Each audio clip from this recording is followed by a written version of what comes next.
Hi, this is Rabbi Chaim Coffin. Welcome to our 202nd installment of the Torah portion of the week. We are holding by Parshas Miketz, another packed parsha. Talks about Yosef interpreting the dreams, Yosef being the second in command to Pharaoh, the brothers coming down to Egypt because of the famine, and the fact that Yosef speaks harshly to them, which is very difficult in general to understand. I spoke about that in another video. Parshas Miketz. So, whatever, it's packed parsha here. So, the Torah tells me, Book of Genesis, chapter 41, 41 verse 56. The Torah says,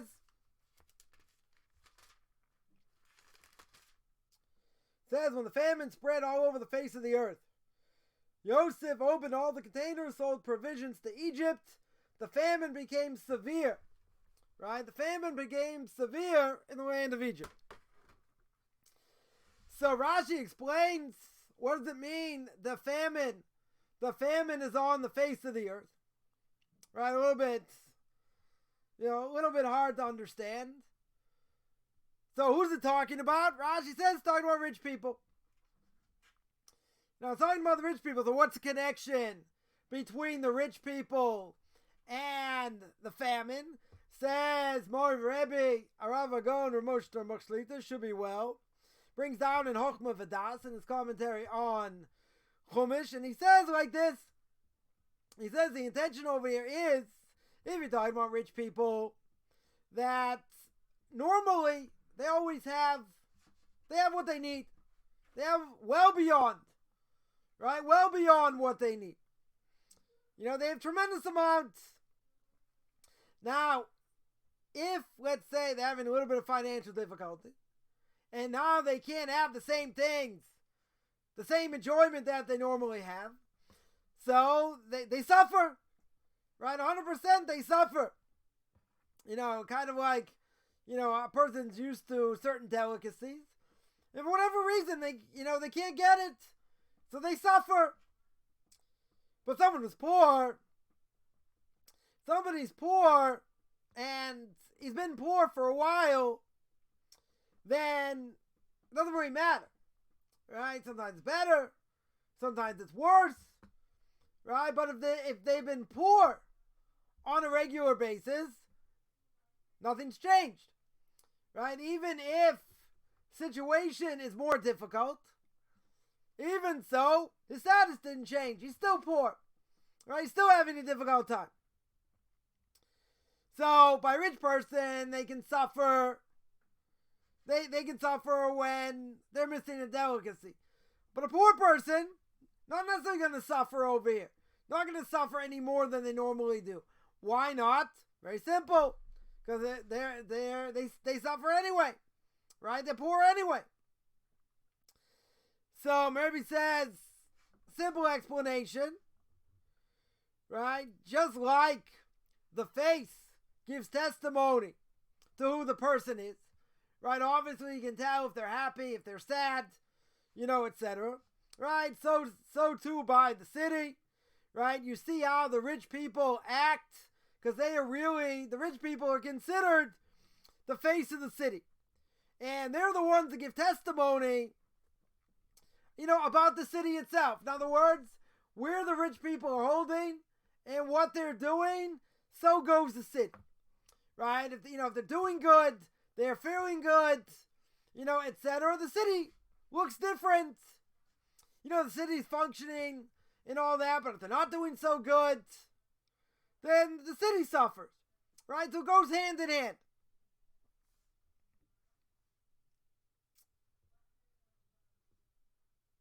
He says, a place where the rich people help poor people, they worry for them, etc. And they're not miserly. So in other words, they understand the purpose of wealth is to help others. It doesn't mean a person should live an extravagant lifestyle. Right? It's about living within your means, but it's about helping others. So a rich person has to understand what their standing is. And if they don't help others the way they could or the way they should, God can take it away. He can certainly take it away. So, Rebbe here says, okay, if we're talking about the face of the city, we're talking about how the city functions, right? The rich people are doing well, the city functions, very well. If the rich people are not doing so well, the city looks different, right? So therefore, he says that the rich over here are the face of the city.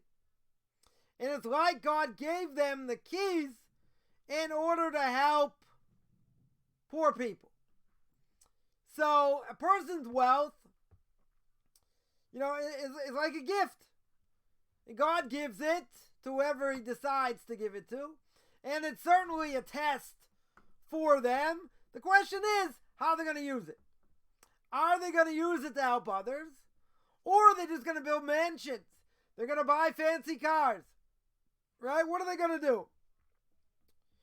So Rebbe then says, when you're talking about rich people, people give a lot of money to charity. Right? People help others. They need to give with a happy face. They have to give with a smile. Because even if they don't really have what to give, or they only give a little, at the very least you don't have what to give, you can commiserate with this person. He can tell you the story, their story of woe. And you can be there, give them kind words. Even if you cannot help them, even if you can't help them financially, but you can help them in other ways. You can help them with your words. That's a tremendous thing. He said, even if a person can't give a lot, but you can give a lot of words. You can comfort the person, make them feel good.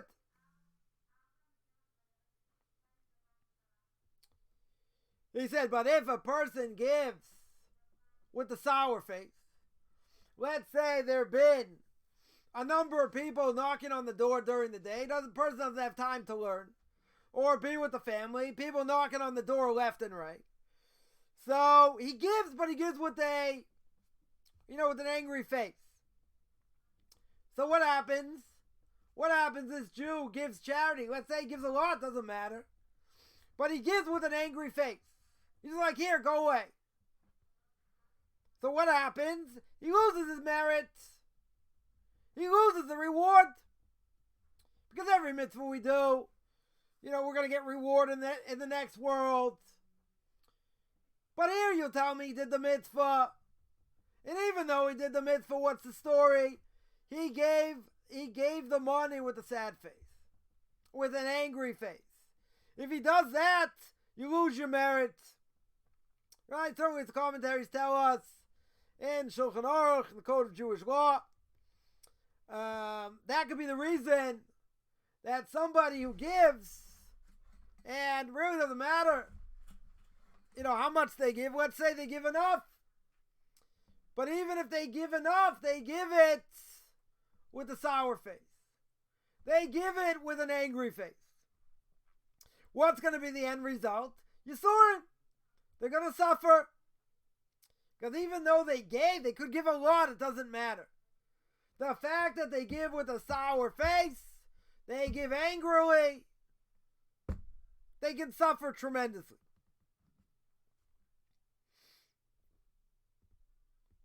So he says even if there are a lot of people that give, they are not going to get the merit. They're not going to get the merit at all. So a city that has a lot of people that give, that help out with many charitable things, they should give with a happy face. They shouldn't give in an angry manner. Because if the people that have given that way, what happens? The city looks different. Right? What did my Rebbe here say? He said, what is the face of the land? The face of the land are the rich. They are the rich people. If they are the rich people, then however they give, that's the way the city looks. So if they give with a happy face, and they're willing to give, and they're not, saying anything negative, then the city is a happy city. Then the city functions the way it should. But if a person, forget about not giving, I'm not even going to go there.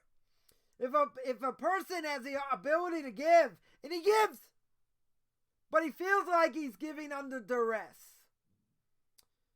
10 people have stopped by his door today. He doesn't have any time for himself. People left and right, asking for help. Now, in the end, he's got the ability to help. He should help. Shouldn't hide. Still got to fulfill your obligation of giving charity. Right? That I don't think there's any question. But if you give in a negative way, you give a lot with a sour face. So not only does the city look bad, because again, the city's being held up by the rich, you lose your merit. You lose the reward. You can also lose your shirt in the process. God can just take it away.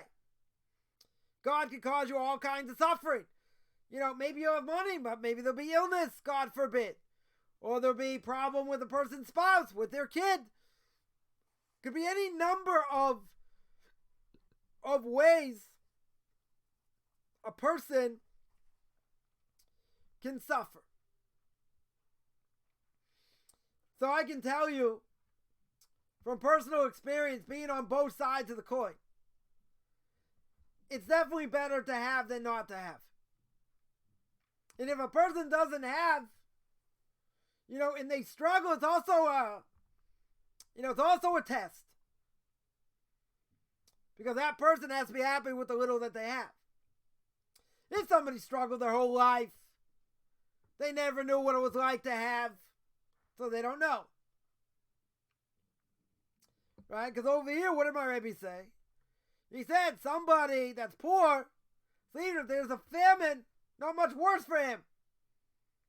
It's bad, but he's always had it bad. He's always struggled. So if he's always struggled, okay, he'll deal with this also. But if it's somebody who's rich and they struggle, then for them they feel it a lot more. Why? Because they're used to certain things. They're used to a certain standard. If they're used to a certain standard and then it goes by the wayside, however it does, it's a lot more difficult for the rich person to deal with. Right? We're not saying this rich person got wiped out. They're having difficulty, whatever it is. Right? But we're not saying they lost everything. So they still have. But you know what? They can't enjoy it as much. They're lacking certain things that they normally have. So we may think it's kind of petty. It's kind of silly. In different ways. But they're used to a certain standard. And if a person's used to a certain standard, when that standard gets knocked around, or God forbid a person loses everything, it's a whole different thing. Here they're used to writing checks, using credit cards, this, that, never having any issues. And now they're feeling crunched. Right? Like a lot of people are today. That even though they lost. They might have lost a lot. But see, the ones that are fortunate that still have, they should be whistling Dixie. Why do I say whistling Dixie? Because others have lost everything. They put their life, they put all their efforts to building up this business. They've had it for years and years. And you had some people that actually survived Corona. Their businesses survived. But then they got destroyed through these protests. And they got looted. Kind of God's irony in a certain way.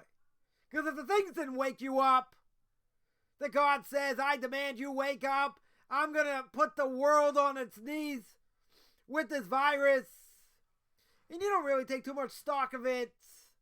You think it's all natural. You get a greater responsibility. By having the greater responsibility, God can knock you around. So again, it sounds kind of funny where somebody has, somebody's not lacking. But now they struggle. And now they're actually lacking what they normally have. For a rich person, this is very hard to deal with.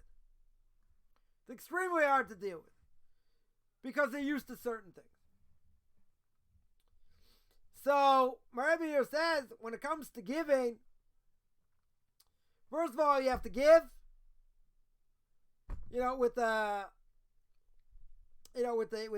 good eye, meaning that you have to give properly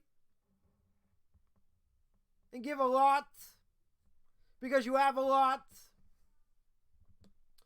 But if a person doesn't want to give, or in this case, gives with a sour face, then God can say, what did I give you the money for?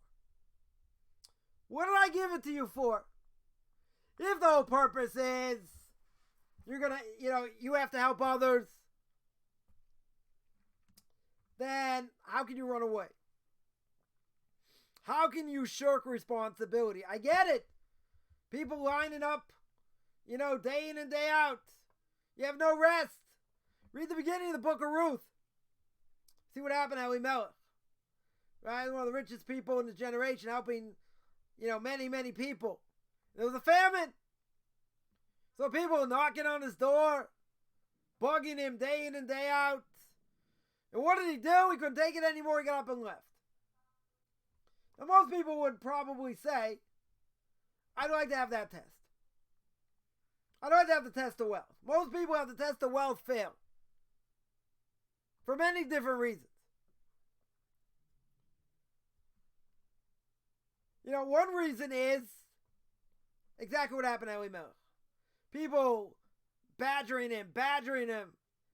He can't walk out of the house, without people, asking for money. So if a person has the ability to give. Don't worry how many people are going to knock on your door. You give what you can give. But you don't never want to be on the other side. If you've tasted success, being on the other side, not so fun. And if a person who never had it, also not so fun. In different ways. But their expectation is much less. Meaning, they've never had too much, and they'll continue not to have too much. Question is, can a person praise God in that situation and pray at a very high level, even in that situation? It's not easy because they struggle on a regular basis, but their connection to God's much stronger. Why? Because they know God's the one who's in charge. They know whatever's going to be, God's going to help me over here. When a person's rich, fat bank account, assets, he ain't praying to God so well, if at all. Why? There's a prophecy. Torah tells me in the book of Deuteronomy that you're going to eat off the fat of the land. God says you're going to forget about me. Meaning, you're going to be wealthy. You're going to have money. What do you need to pray for? Got plenty of money in the bank. I don't need to pray. I got millions in the bank. Assets, property, stocks, oil. Got all these different things. Do you ever think he's going to get wiped out? No. Do you think he's going to live forever? Maybe fame, right? Maybe he's going to live forever. But one thing is guaranteed. And you can take this to the bank, no pun intended. Somebody's got money. They don't pray. Normally. What do they need God for? Right? What in the world they need God for? They work hard. They made their money. They got good investments. So they're going to say, Koach otzim v'yadi. Asu et achayil hazeh. Right? The Torah tells in the book of Deuteronomy, I did this. It's the work of my hands. But the prophecy states, you're going to have wealth. You're going to kick me in the teeth. God says. What's the rationale? The rationale is the person's got money. What does he need God for? Right? Over the last 20 years, 30 years, somebody's been very wealthy as a secular Jew. And now comes to be an Orthodox Jew. How many people are like that? Probably not too many. Because I haven't come in contact with very many. Now you're going to say, well, they probably exist. Could be. Right? But why is that number going to be very, very small? Because if they built up their fortune and they worked hard to boot, right? We're not talking where they inherited it, but whatever, they worked hard, they built it up, etc. They're going to say, I did this. I'm the one who did this. I'm the one who built it. My ideas. And they're wrong. Why are they wrong? They're wrong because they take God out of the picture. They forget God's the one who made them successful. So you're going to say, how do I know that? How do I see that? Because there are people involved, let's say, in the same business. They do the exact same thing. Why is it one person's more successful than another? So someone will say it's because of advertising. Someone will say, it's customer service. Someone will say, they use all kinds of excuses. But by using all kinds of excuses, they take God out of the picture. Now, some of these may be true. And if a person works hard, maybe he can overcome it, do better advertising, marketing. But you know what? No matter what you do, if God doesn't want it to go, it won't go. Even if you're doing the same exact thing as somebody else. Same inventory, different location, doesn't matter. But they're doing the exact same thing. So why is this person more successful? So again, people will give all kinds of excuses that aren't true. Because the truth is, it's because God wills it. And if He wants you to be successful, you could invent the pet rock. Anyone who remembers. You could invent these toothpick umbrellas, go into hard liquor drinks and make millions. Or not make money at all. Right? It's not dependent on us. We have to put our best foot forward. But even putting our best foot forward, either God says yay or nay. We can try this, we can try that, we can try the other thing. Maybe it'll help, maybe it won't. But what's the deciding factor? The deciding factor is God Himself. That is the deciding factor. So, if a person has what to give, he should give with a smile. And if they're the ones that make up the city, right, they keep the city going, so how they give is going to determine the success of the city. Money given in a nasty way. Here, just take it, go away. Even if it's a lot, person loses the merit. You don't get reward for such a thing.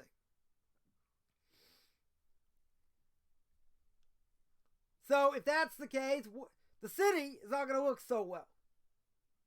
Not going to have this great smile in the city. Why not? That's the reason. Because the money was not given with a smile. It wasn't given in a happy way.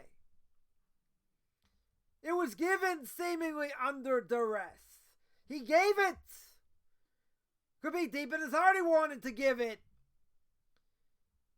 But in the end, maybe he feels bad. Why did I give so much? Forget about the honor in this. Why'd I bother doing this? If a person regrets, let's keep this in mind. That is brought down if a person regrets what they've done. If a person, God forbid, would say that they regret all the mitzvahs that they've done, they lose them. That's pretty severe. I can say, okay, maybe you don't get as much credit. Maybe get a check minus on this mitzvah. But okay, you still get the reward. Right? But it's brought down. No. Not only don't you get reward, you lose the merit for all your mitzvahs.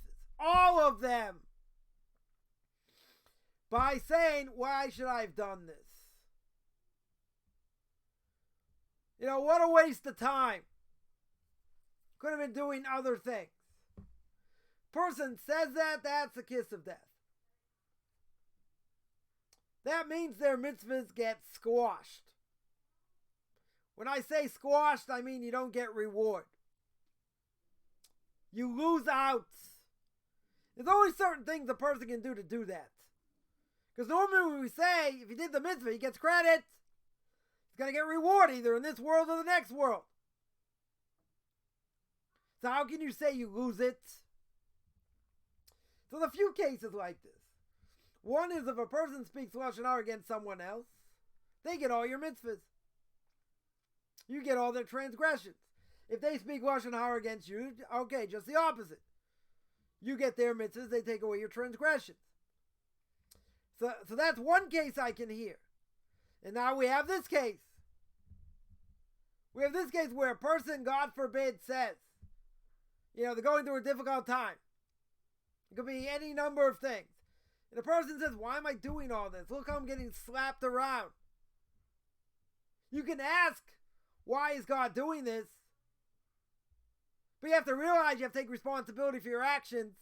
Probably a million things we could have done to deserve it. But in the end, a person has to realize God's the one's in charge. Right? He's the one calling the shots. So success is going to be based on whether he wills it or not. But you can do the wrong thing, and you can say, look, I'm being thrown around this way, thrown around that way.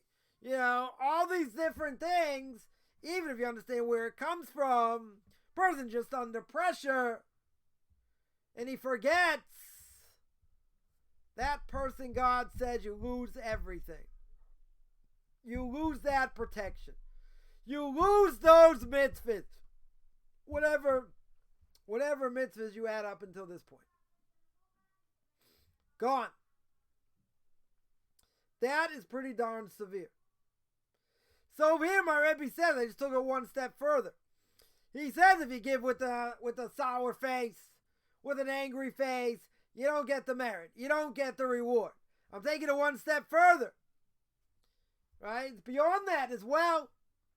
That if a person complains about what they did, oh, why did I give so much? Oh, why did you lose everything, not just that mitzvah? That is a scary proposition. Person, 70 years, worked hard on themselves, etc. And in one moment, boom, could lose everything. To lose that nice portion they're going to have in the next world. That is pretty darn scary. Can it happen? Oh, it can happen. It definitely can happen. Right? It can happen when a person has remorse for what they've done. Right? So no matter how bad your day is, right? I'm going to give nice free advice here. No matter how bad the day is, you got to remember the good. But you never, ever, ever want to say, why did I bother doing this? Ex mitzvah. Why am I doing whatever? Even if a person's down, and they're getting, knocked around left and right, you got to remember, if God didn't care about you, he'd give you $1 million, make it very easy, and he'd say, scram. I don't want to hear your prayers. I don't want nothing from you. Pushes them away. Just like he did with the snake. Cut off the snake's legs. Snake now always has food. What kind of curse is that? Because God says, I don't want to have any connection to you. That's the worst punishment a person can have. So, we got to be thankful for everything we have. Even if it's hard. Even if it's difficult. So if a person has the ability to give, you give with a happy face. You give with a happy face, the city looks different. You give with a nasty face, an angry face, you lose the merit, the city's a disaster. So I want to remind everyone, I give a class on duties of the heart. We are in the gate of repentance every Tuesday, 9 o'clock New York time. I have 2 Q&As every Tuesday, Thursday, 10 o'clock New York time, 5 o'clock Israel time.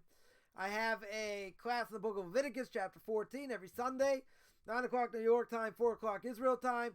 Do Tanakh Talk every Monday, 2 o'clock Eastern time, 9 o'clock Israel time. And I have a class in Pirkei Avos, Ethics of Our Fathers. That is every Saturday, 2 o'clock Eastern time, 9 o'clock Israel time. I also have conversion classes. Anyone interested in any of this, you can find me on Facebook, Beyond Orthodox Conversion in Judaism. You can send me an email, rabbichaimkoffman@gmail.com, RABBICHAIMCOFFMAN @gmail.com.